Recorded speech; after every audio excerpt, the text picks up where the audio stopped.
para sa kung kailan magbubukas ang klase.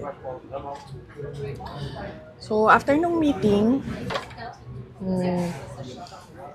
mag-request ako kay President Marcos if I can have a few minutes of his time. Meron lang akong ibigay sa kanya na sulat.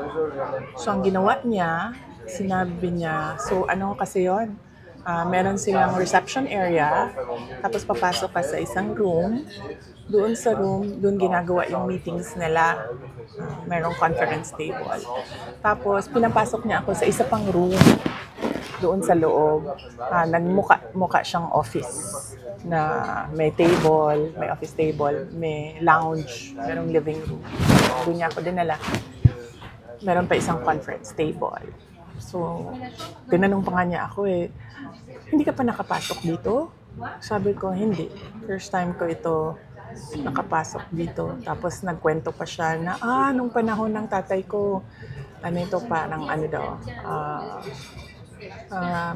kung saan nag-gather ang mga tao.